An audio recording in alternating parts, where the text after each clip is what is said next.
L'épidémie de coronavirus a entraîné une crise de l'enseignement inédite, qui a touché toutes les structures, toutes les filières, tous les enseignants et tous les élèves. La pandémie a mis au jour des problèmes, souvent anciens, voire structurels, qui touchaient les étudiants, comme le manque de moyens chroniques, le stress ou encore la précarité. C'est notamment le cas des étudiants en école d'architecture. Derniers mois, plusieurs articles sur leur malaise sont sortis dans la presse. Pourtant, cela fait des années que leur situation est préoccupante. Aujourd'hui, nous vous proposons donc un focus sur les problèmes propres à cette filière si particulière, mais aussi sur les solutions qui sont proposées pour y remédier.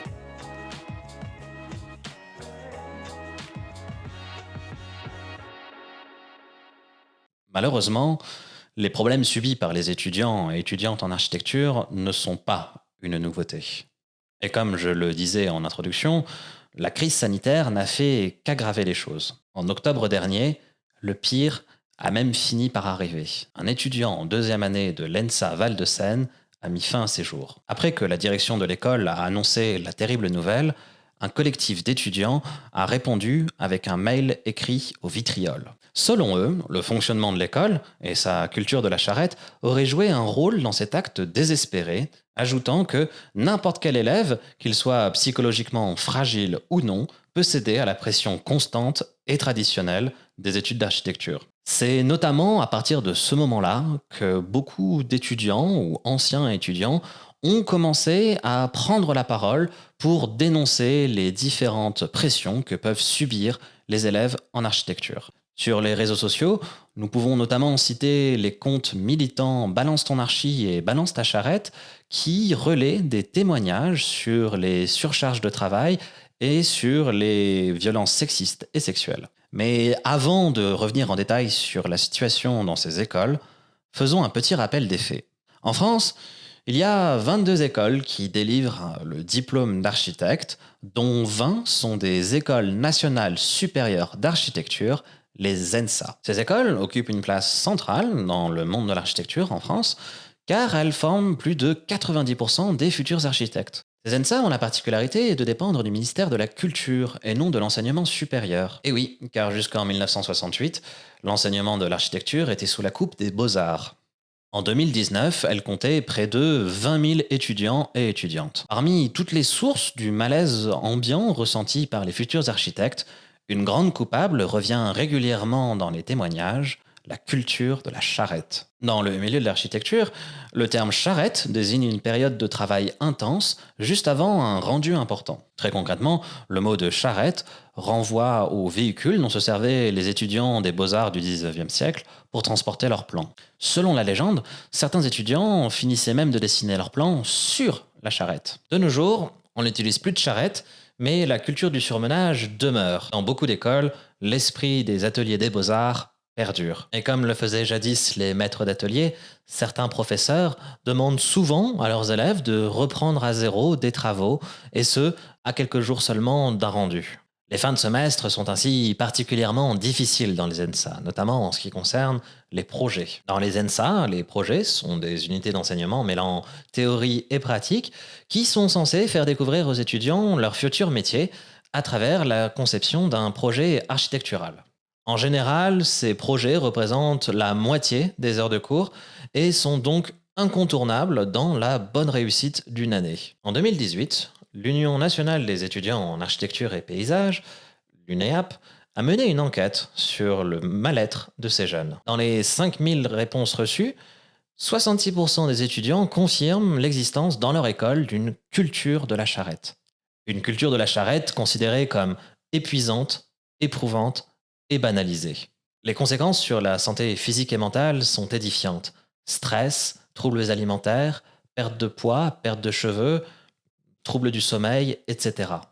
38% des répondants ont déclaré dormir moins de 4 heures par nuit la semaine précédant un rendu important. Et 75% ont déclaré que le stress avait un impact sur leur santé physique.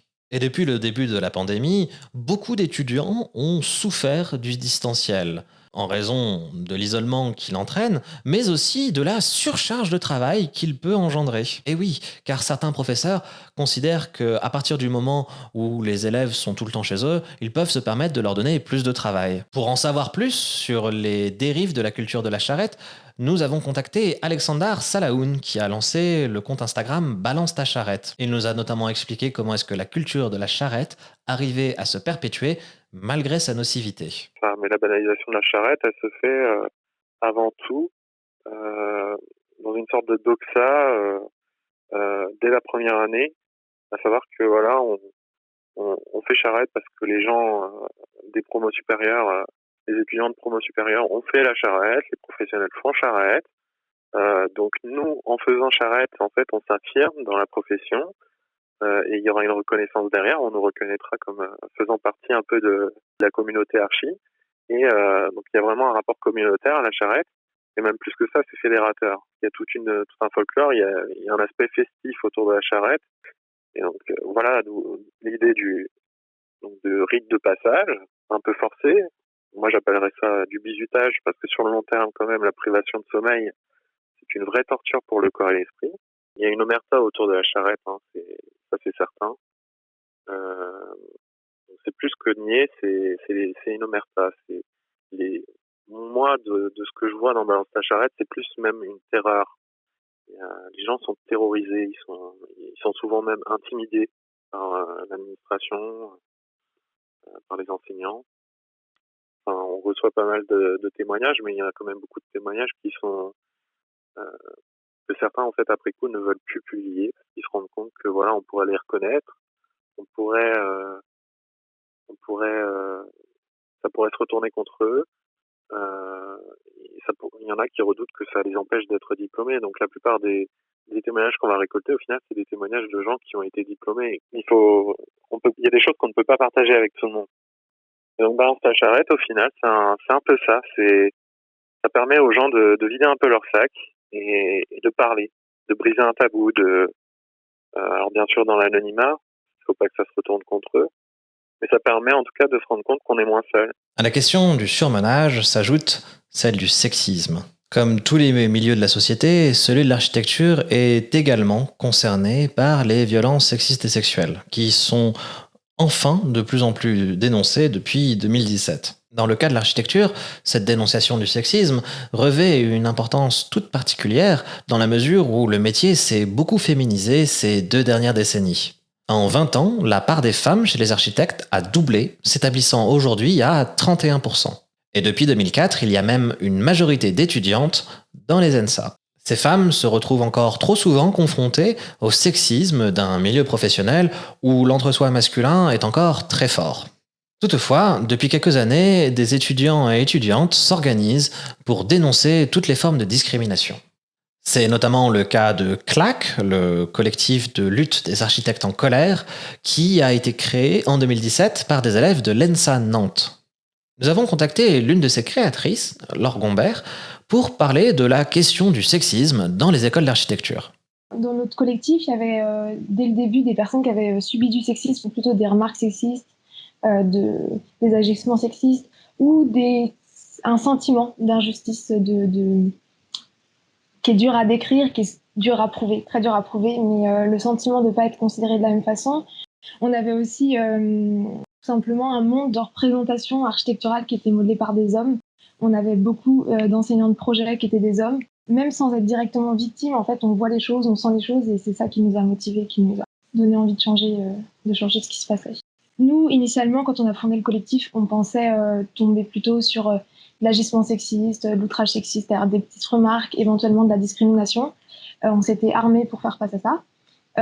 Et c'est ce qu'on a fait dans certains cas. On a aussi dénoncé des climats peut-être un peu plus compliqués. Des climats sexistes généraux qui ne sont pas forcément orientés vers un étudiant, une étudiante, mais qui créent une ambiance qui est délétère pour tout le monde. On pensait qu'on resterait à ce stade-là, on va dire, des violences et des discriminations. Et malheureusement, parce qu'on commençait à en parler, parce qu'on rendait les choses visibles, en fait, on s'est retrouvé face à des victimes de violences beaucoup plus graves, donc des victimes de viol, des victimes de harcèlement sexuel, d'agressions sexuelles, et on les a accompagnées aussi comme on a pu dans leur démarche auprès de l'école et pour certaines dans leur démarche judiciaire. On a quelques avancées positives. Je pense que La plus grande, c'est quand même, il y a une certaine libération de la parole. Une certaine parce qu'on dit toujours que même si on a l'impression qu'aujourd'hui tout le monde prend la parole, en fait c'est qu'une partie des victimes qui prennent la parole et la majorité reste silencieuse. Pour résumer, comme nous venons de le voir avec les questions du surmenage et du sexisme, les étudiantes et étudiants en architecture doivent faire face à tout un ensemble de problèmes structurels qui jouent sur leur bien-être. Et fort heureusement, des associations et des écoles essaient de faire changer les choses. Pour avoir un aperçu des solutions proposées, nous avons contacté Lise Lebouille, la présidente de l'UNEAP. Suite à l'enquête qui a été réalisée en 2018 et dont les résultats sont parus en 2018, les étudiants ont travaillé sur une stratégie nationale de la santé et du bien-être dans les écoles d'architecture. Elle est sortie en 2019 et elle a été présentée au collège des directeurs et elle a été soutenue par la direction de l'architecture au sein du ministère de la Culture. Cette stratégie, elle proposait 4 axes de développement: la prévention et l'accompagnement comme premier axe, ensuite le cadre de vie, la pédagogie, puis un observatoire qui permettrait de mieux comprendre ce qui se passe dans les écoles. Donc dans les 3 premiers axes, ça traite d'évolutions à mener dans les écoles. Par exemple, améliorer le suivi médical et psychologique des étudiants. Actuellement, c'est une rencontre médicale qui est prévue dans le cursus, qui est obligatoire, pas plus. Et au niveau psychologique, certaines écoles ont pu mettre en place des rendez-vous gratuits avec des psychologues. Ensuite, améliorer par exemple l'accès à l'alimentation saine et accessible, c'est un autre axe, une autre proposition, pardon. Puis, parmi les propositions, il y a également la restructuration des programmes pédagogiques, en prenant comme repère le cadre des ECTS, donc les crédits qui sont affiliés à des matières, afin de définir au mieux le nombre d'heures qui doit être associé à chaque enseignement, que ce soit les heures dispensées durant les cours comme les heures de travail personnel. Aujourd'hui, les programmes pédagogiques ils sont un peu hors cadre parce que il y a une inadéquation entre le temps de travail prévu sur ces programmes et le temps qui est réellement dispensé par les étudiants et qui est vraiment passé à travailler. Cette grande stratégie a été présentée au collège des directeurs d'ENSA qui ne s'est pas prononcé dessus. Cependant, certaines écoles ont quand même pris l'initiative d'appliquer certaines des recommandations. Ce rapport a également eu pour conséquence la création d'un groupe de travail au sein du ministère de la Culture sur la santé des étudiants en architecture. Pour parler des nouvelles politiques mises en place pour améliorer le sort des étudiants dans les écoles, nous avons contacté 2 représentantes de l'ENSA Bretagne, Carole Loisel et Maude Fréard, qui sont respectivement chargées de communication et chefs des études. Par ailleurs, elles sont également référentes égalité. Depuis 2 ans, on travaille sur les outils qui permettent d'améliorer la santé de nos étudiants. Les outils, ils sont autant pédagogiques qu'effectivement accompagnants. Et les outils pédagogiques, clairement, c'est le calendrier pédagogique, avoir un système de rythme. Alors, nous, on a un programme pédagogique à tenir. Mais derrière, c'est comment on organise ce programme pour qu'il puisse être tenable pour nos étudiants. Il y a ce qu'on peut travailler en amont pour éviter cet effet de charrette. Donc, ce qu'on disait tout à l'heure, les monitorats. Dès qu'on sent qu'il y a un étudiant qui décroche, on le reçoit principalement en individuel. Il y avait un élément aussi sur lequel l'école d'architecture de Bretagne et sûrement d'autres écoles a lutté pour essayer d'éviter ces périodes un peu plus charrettes, c'est de limiter les horaires tardifs d'ouverture de l'école. Parce que si on écoute nos étudiants, la majorité des étudiants seraient prêts à passer la nuit à l'école. Nous tenons à être fermés pour garantir à ce qu'ils puissent rentrer chez eux sur ces horaires-là.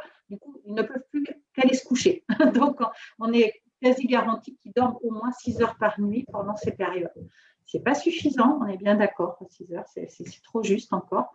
Mais au moins, de fermer l'école, ça les oblige à rentrer chez eux et à dormir.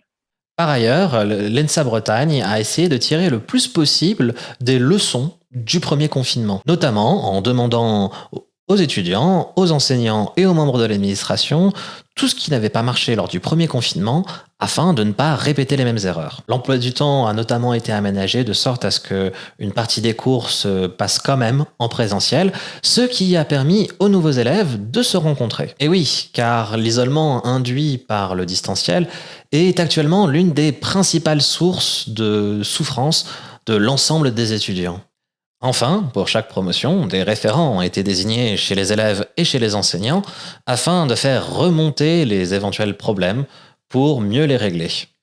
En ce qui concerne les questions de discrimination, le ministère de la Culture a récemment diffusé auprès de ses agents et auprès des étudiants relevant de son autorité un sondage. Les résultats de cette enquête ont ensuite été transmis aux écoles d'architecture. Certaines, comme l'ENSA Bretagne, s'en sont inspirées pour élaborer des formations de sensibilisation. Donc là, l'idée, c'est avant tout, par rapport à ces situations de violence sexistes et sexuelles ou les autres formes de discrimination, c'était plutôt de partir sur la base et de faire un peu un état des lieux et de proposer des temps de formation pour sensibiliser. C'est déjà, j'allais dire, aussi assez nouveau dans les écoles que ce sujet soit évoqué aussi librement, j'allais dire, à partir d'un questionnaire avec des réponses bien évidemment qui sont alarmantes. Donc, une véritable préoccupation, mais aussi, j'allais dire, j'allais pas dire libération de la parole, mais c'est-à-dire on prend vraiment acte de cela.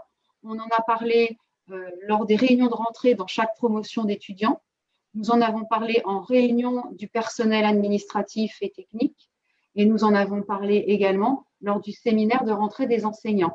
Et on a lancé là depuis peu un sondage spécifique orienté vers nos étudiants pour qu'ils puissent témoigner de manière anonyme sur les formes de violence qu'ils ont pu rencontrer à l'école ou en dehors de l'école. Et il y a des groupes de travail nationaux qui existent entre les écoles pour pouvoir échanger sur les bonnes pratiques, ce qui a déjà été mis en place dans les écoles, et puis voir ce qui fonctionne, ce qu'il y a encore à faire. Il y a encore un très gros chantier devant nous pour ça. Et puis notre objectif, c'est aussi d'anticiper, d'éviter une situation pour laquelle on ne serait pas organisé.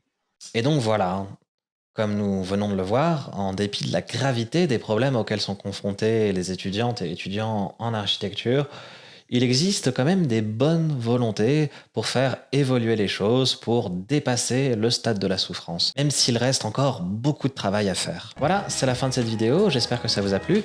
Si c'est le cas, n'hésitez pas à liker et partager. N'hésitez pas non plus à nous faire part de vos commentaires. Et d'ici là, je vous dis à demain matin.